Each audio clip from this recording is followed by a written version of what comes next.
Steve Young is here, by the way. Oh, by the way, Steve Young is in studio. That's how we introduce. Steve Young is me, handcuffed. What the heck? Well, you're detained for a brief time. I was. Yeah. How's it going? Doing great. Welcome. Good to be in, I've done it on the radio a few times, and now in town, the family's in town, so thought I'd come up and check out the digs. You guys, I mean, this is as nice as it gets. This is really nice. Yeah. This Stuart is Scott would be jealous. So. Booyah! Booyah. This is our Mike and Mike BYU version. I like it. We don't have bobbleheads. We got great. all the stuff on the set. I love it. So, Steve, before we get to Jeff Benedict, one of your friends and one of our friends of the program, we have been discussing something that would add a dynamic to the set that really only you could give us, and that is a creamsicle Tampa Bay jersey. Do those still exist? They're around. I've signed them for people every once in a while. The problem with those were they were made out of a material. It was as if it was an Arctic insulated materials, like triple ply. And so it was like, ply. I don't know, maybe that's the only one that would make the color. I don't know what it was that was such a problem. But so that was the color was one thing, but then it was just the stiffness of the jersey that was brutal. That was my greatest, it was trying to throw through the cardboard, was particularly difficult. So I'm sure they're still around. They might have thinned them out over the years, but another kind of the ignominious experience of the Tampa Bay Buccaneers. That was like the final rude thing that happened to us was that even the jerseys were too, and it was so hot too. In Tampa Bay. Yeah. I know. I don't even want to get into it, but we can. I don't know. Do you really want one? If we need to find one on eBay or something. Yeah, even like a football card that just profiles. Yeah. There are a few people that can pull off a creamsicle jersey. No, I did not. Plus, I was always wearing when I got to BYU, Jim McMahon was wearing the long bearded face mask thing, Yeah. Oh my gosh! And I saw it was Jim McMahon, so I was like, oh well, I'm going to do what Jim did, and I put it on, and I wore it and I wore it in the LA Express, and I wore it in Tampa Bay, and I wore this big, huge, long thing. And I got to San Francisco, and Joe Montana, he didn't wear that. And I was like, oh, this looks kind of stupid. I kind of felt so insecure about it. So I went to a normal face mask, the shorter one. And all of a sudden, I dropped back to pass. And I was like, oh, my gosh. I was hitting my shoulder pads for 15 years. I couldn't see the right side of the field. Suddenly, I can see the whole field. It was a miracle. Completion percentage. Whoosh. We have a special treat today on BYU Sports Nation, joined by NFL Hall of Famer Steve Young, also a college football Hall of Famer. And right now we're going to bring in Jeff Benedict of Sports Illustrated, who has a relationship with Steve, guys that have been friends for a while now. Jeff, we have this intriguing prospect of talking to a guy that has been a banner athlete for the LDS Church and for BYU, and now we have another LDS kid that was just drafted number 2 overall last night in Jabari Parker. How has it been to cover both Steve and now Jabari in your career as a professional author? Well, first of all, I didn't really cover Steve during his career. He's not old enough for that.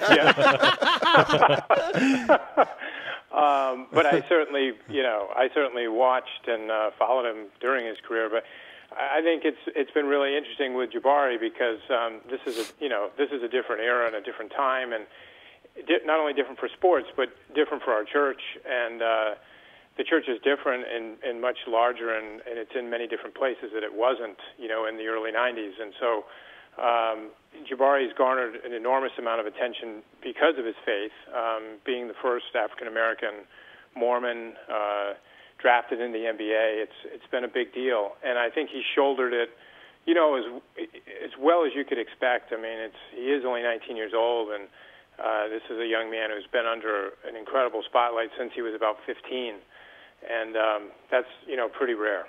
What was the reaction from the Parker camp being selected second in the NBA draft? Well, they were really happy. He's really excited about the possibility of going to play for Milwaukee.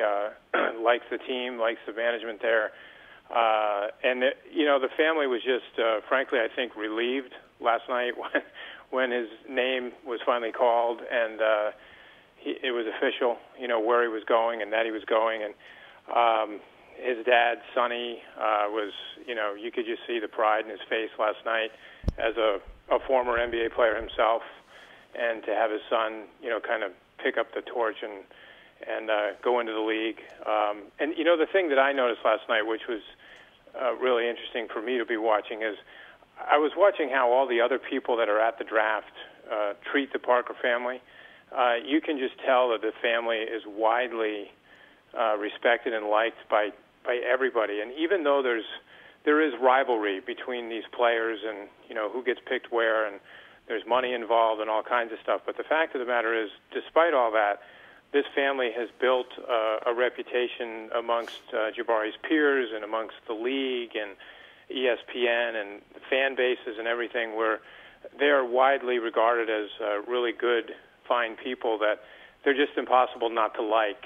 And I think that's a really good thing. You know, it's not just Jabari, but it's his parents and his siblings. We're talking to Jeff Benedict, a contributor for Sports Illustrated, author of 9 critically acclaimed books on BYU Sports Nation. Jeff, last time we talked to you, we also talked to Steve on that same day when we did our remote from the BYU store, and we talked about Jabari having Steve's card in his locker. What kind of, I guess, take does Jabari have on Steve and using him as a role model in his very unique situation?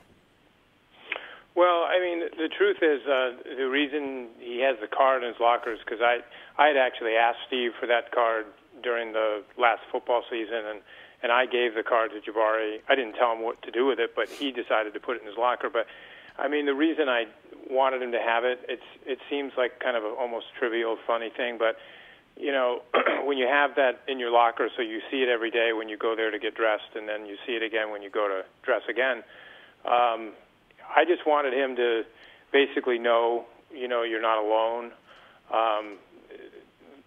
This industry can be a really lonely industry for anybody, but particularly for someone who's a Latter-day Saint and you're the only Latter-day Saint, you know, on your team or maybe in your league or whatever. And I just want him to know, look, there's somebody who's done this before.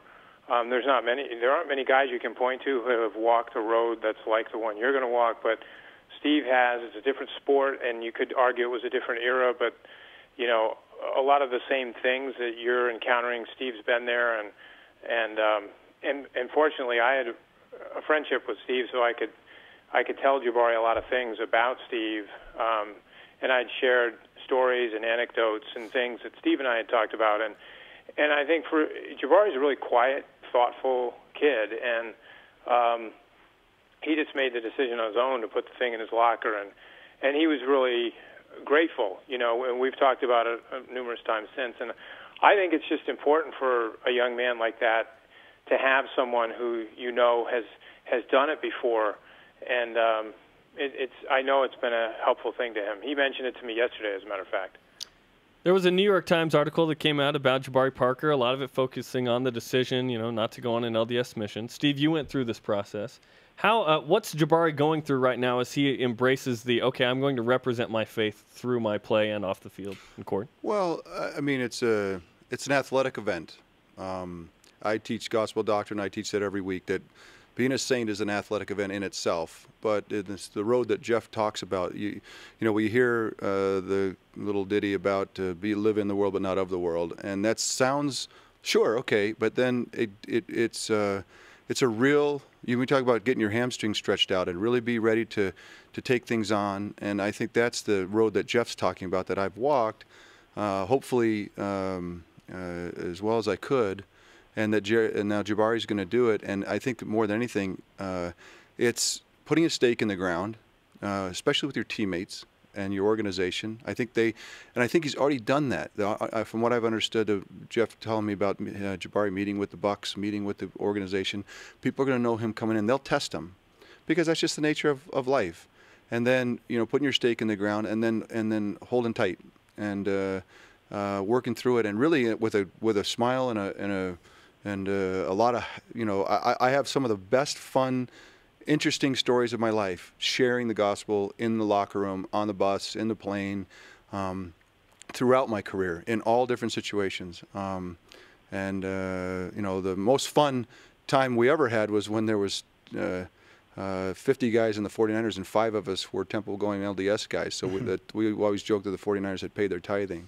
But you know, but then again in Tampa Bay, we talk about the orange jerseys. I was alone, and that doesn't mean you're alone. And then your teammates actually support you. And when I was in LA Express, I really wanted to be with the team. I wanted to go where they went. I wanted to be, a guy that was part of the team. And so they would meet this kind of, I don't know, kind of a chop house place where they would all drink and have dinner and so forth. And I'd go and they'd order milk and like, oh, Young's here, get the milk, and we had lots of fun with it. It was, and that doesn't mean it always happens to everybody that way, but I think there's a way to handle it athletically, right? And spiritually athletically, to deal with people and really be open to people and enjoy the rigors of being in the world. It can be tough, but also can be great, and that's what I've told Jabari, and I think he's excited about it. I think I think he gets a nice little chance to do it close to home in Milwaukee.